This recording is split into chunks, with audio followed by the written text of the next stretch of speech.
My mom kicked me out of the house on my graduation day and gave my room to her favorite daughter. She said, "Your sister is so excited about her new room."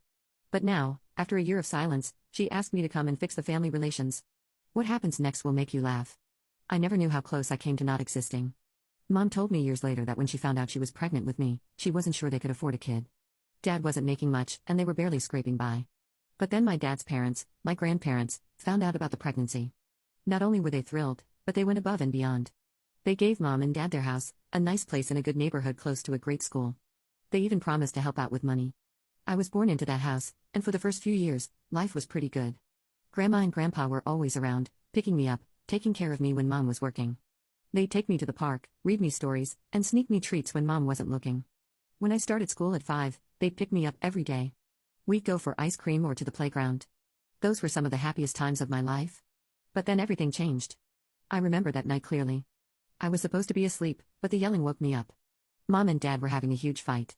I couldn't make out everything they were saying, but I heard words like betrayal and how could you. Then I heard the front door slam. I peeked out my window and saw Dad stumbling to his car. He was holding a bottle. I later learned it was whiskey. I watched him drive off, tires screeching. That was the last time I saw my dad alive. The next morning, 2 police officers came to our door. Mom collapsed when they told her dad had been in an accident. He'd lost control of the car and driven off the road. He didn't make it. The funeral was a blur. I remember holding Mom's hand, confused about why Dad was in a box and why everyone was crying. Grandma and Grandpa were there, hugging me tightly, their faces streaked with tears. But after the funeral, things changed rapidly. Mom seemed to bounce back quickly, too quickly. Within months, she had a new man in her life. Before I knew it, they were married, and Mom was pregnant again. "You are going to have a little sister, Carol," Mom told me, her eyes shining. "Isn't that exciting?" I nodded, not sure how to feel.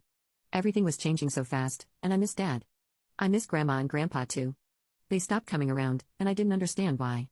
"Mom, why don't Grandma and Grandpa visit anymore?" I asked one day. Mom's face hardened. "They don't want anything to do with us anymore, Carol. They abandoned us because I've started a new family?" Then her face softened. "At least they left us the house and helped with the money for your education. That's something to be thankful for." My little sister arrived a few months after Mom remarried. I remember Mom saying she was born prematurely, but even at my young age, something felt off about that explanation. Still, I was too preoccupied with the sudden changes in my life to question it much. My new stepfather, Frank, worked as a driver. Mom kept her job as a salesperson. We weren't rich by any means, but we always had enough for the essentials, or at least that's what I was told. From the start, it was clear that Frank didn't like me much. He'd glare at me across the dinner table, his jaw clenching whenever I spoke. "Can't you keep that kid quiet?" He'd snap at Mom. "I'm trying to eat in peace here." Mom would rush to placate him.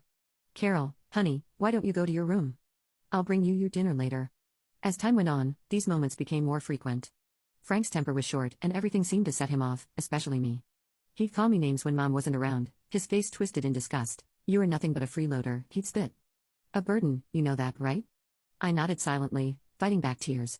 What else could I do? The contrast between how Frank treated me and my sister was stark. With her, he was all smiles and affection. He'd bounce her on his knee, shower her with gifts, and speak to her in a sickeningly sweet voice that made my stomach turn.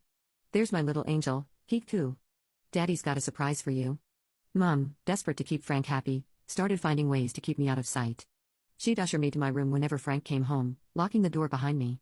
I'd sit there for hours, listening to the sounds of a happy family on the other side, laughter, conversation, the clink of cutlery on plates. I didn't understand why I had to eat alone in my room, why I couldn't move freely in my own home, why I was treated like an unwelcome guest. As I grew older, the isolation intensified. Family holidays? I wasn't invited. Trips to visit Frank's friends and relatives? I was left behind. Even when people came to our house, I was told to stay in my room and keep quiet. "We don't want to upset Frank," Mom would say, her eyes pleading. "You know how he gets." And I did know. I'd seen his rages, heard the crashes and bangs when something set him off. So I stayed quiet. I stayed out of the way. I became a ghost in my own home. The only times I felt any semblance of normalcy were the rare occasions when Mom would take me shopping or run errands with her. But even then, there was no room for fun or freedom. It was all business, quick and efficient, always with an eye on the clock. "We can't be too long," Mom would say, checking her watch nervously. "Frank will be home soon." As the years passed, I retreated further into myself. I became shy, withdrawn. At school, I barely spoke to anyone. But in the privacy of my room, in the worlds I created in my mind, I found an escape. I'd make up stories, grand adventures where I was the hero, where I was wanted and loved. When I turned 16, my life took an unexpected turn. Spending most of my time alone in my room, I become pretty good at using the internet to escape my reality. One day, I stumbled upon an online publishing house that was looking for fresh voices in children's and young adult literature. On a whim, I submitted some of my stories. To my shock, they loved them. Before I knew it, I was working with them regularly, writing stories and helping develop educational apps for kids and teens. For the first time in years, I felt proud of myself. My ideas were popular, my stories were being published, and best of all, I was earning my own money. I saved every penny I could, watching my bank account grow with a sense of excitement I'd never felt before. One day, feeling particularly bold after a big payment came through, I decided to share my success with Mom. We were alone in the kitchen. Frank was out on a long-haul drive, and my sister was at a friend's house. "Mom," I said, my voice shaking a little, "I've got something to tell you. I've been working for this publishing house, writing stories and stuff, and well, I'm making pretty good money." Mom's eyes widened. "Really? Oh, Carol, that's wonderful. I always knew you were a smart girl." Her praise, so rare these days, made me glow. But then her expression changed, becoming calculating. "You know," she said, leaning in close, "this is perfect timing. We've been having some financial troubles lately." My heart sank. I should have known better than to hope for simple pride or happiness. "The thing is," Mom continued, "this house is so big, and the upkeep is expensive. And well, raising you hasn't been cheap either. We've been exhausted trying to provide for you all these years." I felt like I'd been slapped. Hadn't I been the one locked away, barely even part of the family? Update 2. The one locked away, barely even part of the family. How had I been such a burden? "Remember that college fund we set aside for you?" Mom said, not meeting my eyes. "Well, we had to use that money for the house, you know. But now that you're earning your own money, you can support yourself, right?" I nodded numbly, not trusting myself to speak. "That's my girl," Mom said, patting my hand. "Oh, and one more thing. Frank and I have been talking, and we think it's best if you move out after you graduate. We're planning to renovate your room for your sister. She needs more space, you understand." I stared at her, unable to believe what I was hearing. "Move out? But where will I go, Mom?" She shrugged, already turning away. "You're a smart girl, Carol. I'm sure you'll figure it out. You've got some savings now, right?" As she walked out of the kitchen, leaving me alone, the full weight of her words hit me. I was being kicked out. The money I thought would be my ticket to college was gone, and my own mother didn't seem to care where I ended up. The months leading up to graduation were a blur of anxiety and desperate planning. I threw myself into my schoolwork during the day, determined to at least finish high school strong. At night, I worked tirelessly on my writing projects, trying to save every penny I could. But no matter how I crunched the numbers, it wasn't enough. College tuition, living expenses, books, it all added up to way more than I had or could hope to earn in time. The realization that my dreams of higher education were slipping away hit me hard. I tried to talk to Mom about it once, hoping against hope that she'd have a change of heart. "Mom, I've been looking at college costs, and I don't think I can." She cut me off before I could finish. "Carol, we've been over this. You're on your own now. You'll figure it out." The day of graduation came and went. I should have felt proud, accomplished. Instead, I felt numb. The next morning, Mom appeared in my doorway with a couple of cardboard boxes.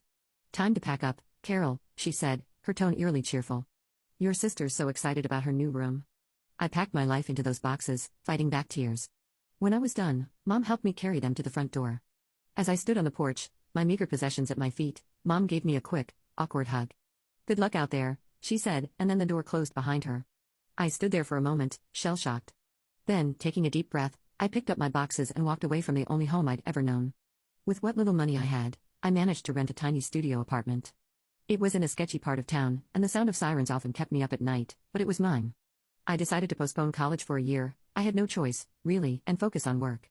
I reached out to my contacts at the publishing house, practically begging for more work. To my relief, they were more than happy to oblige. "We've been impressed with your work, Carol," my editor told me. "How would you feel about writing some children's books for us?" I jumped at the opportunity.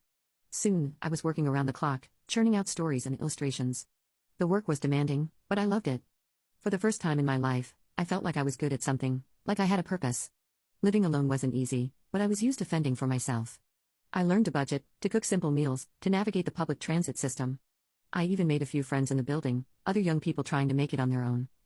But despite my best efforts, saving for college remained a distant dream. Every time I thought I was getting ahead, some new expense would crop up: a plumbing emergency in my apartment, a laptop repair, a trip to the doctor when I caught a nasty flu. Each setback ate into my savings. It had been a year since I'd left home when my phone rang with a number I never expected to see again. My mother's voice came through, sickly sweet and unfamiliar. "Carol, sweetie. How are you? I've missed you so much. Why don't you come visit us this weekend?" Suspicion immediately flared in my gut, but curiosity got the better of me. I agreed to visit, packing an overnight bag with a mix of anticipation and dread. As soon as I arrived at my old home, my suspicions were confirmed. Mom was overly affectionate, hugging me tightly and peppering me with questions about my life. It felt artificial, like watching a bad actress perform. "Oh, Carol," she cooed. "You must be tired from your trip. Why don't you sleep in your sister's room tonight? She can take the guest room." I nodded, bemused. My sister, now a teenager, rolled her eyes but didn't argue. The next morning, I woke to the sound of familiar voices downstairs. Curious, I made my way to the kitchen, where I froze in the doorway. Sitting at the table were two elderly people I hadn't seen in years but recognized instantly, my grandparents, my dad's parents. Grandma's eyes lit up when she saw me. "Carol. Oh, look how you've grown." I stood there, shocked, as they explained why they were there. "We're moving to a nursing home soon," Grandpa said, his voice gruff with emotion. "But before we go, we wanted to make sure you're doing well, that you're prospering." "Yes," Grandma chimed in. "Tell us all about your college. What are you studying, dear?" I opened my mouth, not sure what to say, when Mom jumped in. "Oh, Carol's doing wonderfully at school, aren't you, honey? Top of her class, just like always." I stared at her, unable to believe the lies flowing so easily from her lips. My grandparents looked pleased, but they still had questions. "That's wonderful," Grandma said. "Could we talk to Carol alone for a bit? We'd love to catch up." A flash of panic crossed Mom's face. "Oh, I don't think that's necessary. Carol's quite busy, aren't you, dear?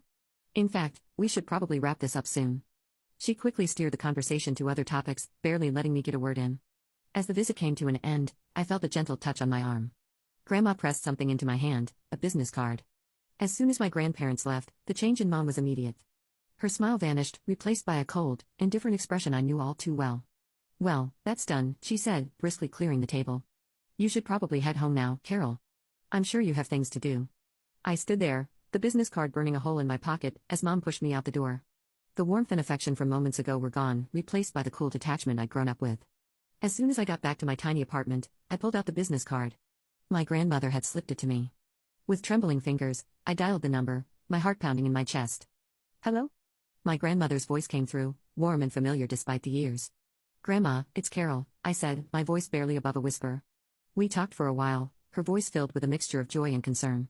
Before I knew it, we'd arranged for her and Grandpa to visit me the next day. I gave them my apartment address, feeling a strange mix of excitement and anxiety.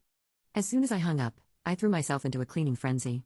My small studio apartment wasn't much, but I was determined to make it as welcoming as possible. I scrubbed every surface, organized my meager belongings, and even managed to find a vase for some fresh flowers I picked up from the corner store. That night, I barely slept.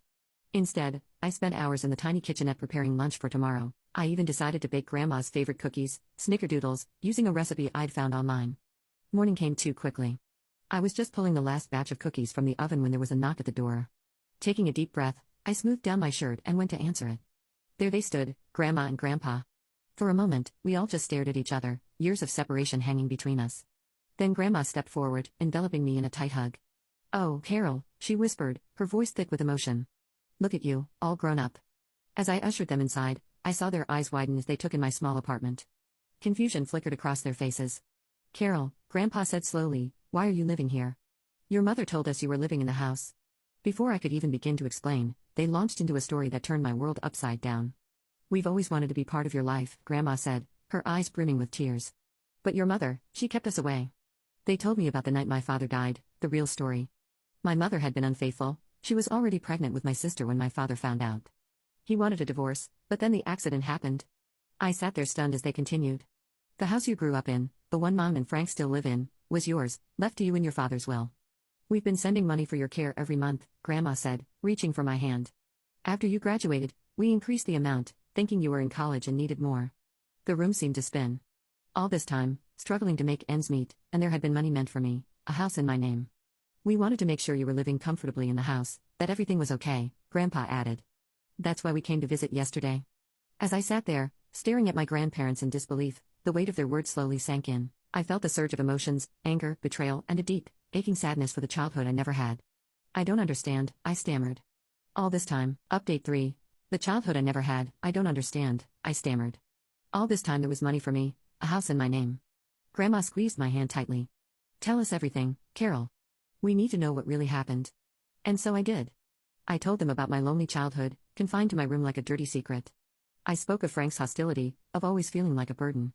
I explained how the money for college had been taken away, How I'd been kicked out with nothing but a few boxes of belongings. I've been working nonstop, I said, my voice cracking, writing children's books, living in this tiny apartment, trying to save for college. I never knew about any maintenance money. As I spoke, I watched my grandparents' expressions change from shock to fury. Grandpa's face turned red, his hands clenching into fists. This is unacceptable, he growled. What your mother has done is theft, it's abuse. We're going to make this right, Carol. I promise you that. True to their word, my grandparents sprang into action. They hired a lawyer, one of the best in the city. Over the next few weeks, I watched in awe as they fought tirelessly on my behalf. The court case was brutal. Mom and Frank tried to paint me as a rebellious, ungrateful child who had run away, but the evidence was overwhelming. Bank statements showed years of diverted funds, and neighbors testified about my isolation. In the end, justice prevailed. The judge ruled in our favor, evicting Mom and Frank from the house that was rightfully mine. The back payments of maintenance money were ordered to be paid to me in full. As we left the courthouse, I felt a mix of vindication and sadness. Yes, I had won, but at what cost? The family I had known, dysfunctional as it was gone forever. But I had a new family now. Grandma and Grandpa were determined to make up for lost time. They helped me move into my house, a concept I was still struggling to grasp. They gave me money for tuition and sat with me for hours, helping me choose the right college. I decided on a school close to the nursing home where they were moving. It felt right being near them after all these years apart. For a while, everything seemed perfect. I visited Grandma and Grandpa often, soaking up their love and wisdom. We'd play chess, watch old movies, and talk for hours. They told me stories about my dad, filling in the blanks of my own history. But life, I was learning, had a cruel way of giving with one hand and taking with the other. Just as I was settling into my new life, reveling in the love of my grandparents, tragedy struck. Grandpa went first, a heart attack, quick and unexpected. Grandma followed barely 2 months later. The doctor said it was natural causes, but I knew the truth. She'd lost her will to live without him. Once again, I found myself alone. The grief was overwhelming. I'd only just found them, only just started to heal the wounds of my past, and now they were gone. I threw myself into my studies, trying to distract myself from the pain, but every empty holiday, every milestone I couldn't share with them was a fresh wound. Years passed, and life took on a rhythm I never thought possible. I graduated college with honors, landing a job at a prestigious publishing house, the same one that had given me my first break as a teenager. With the inheritance from my grandparents, I bought a cozy apartment close to work, a place that was truly mine. My financial situation had dramatically improved. I rented out my grandparents' house and my childhood home, providing a steady stream of additional income. For the first time in my life, I felt secure, stable, and most importantly, happy. I had friends, a fulfilling career, and a sense of peace I'd never known before. But life has a way of throwing curveballs when you least expect them.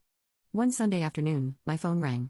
The number wasn't saved in my contacts, but I recognized it instantly, my mother's. With a mix of curiosity and dread, I answered. Carol, her voice was sickly sweet, dripping with false affection. Sweetie, how are you? Before I could respond, she launched into a sob story. My sister was pregnant, abandoned by her husband. They were all living together, Mom, Frank, and my sister, crammed into a tiny rented apartment. We have nowhere to go, Mom whimpered. I was hoping. Well, that house you own, your childhood home. Could we maybe stay there? Just until we get back on our feet? I listened in stunned silence as she alternated between begging and crying, her voice taking on that manipulative tone I remembered all too well from my childhood. Please, Carol, she pleaded. We're family. We need your help. As she spoke, memories flooded back, the lonely nights locked in my room, the years of neglect and emotional abuse, the day she kicked me out with nothing but a few boxes of belongings. Family? I finally spoke, my voice cold. That's rich, coming from you, Mom. Where was this family when you locked me away like a dirty secret? Where was it when you kicked me out with nowhere to go? Carol, that's all in the past. No, I cut her off. It's not in the past. It's right here, right now. You're only reaching out because you need something from me, just like always.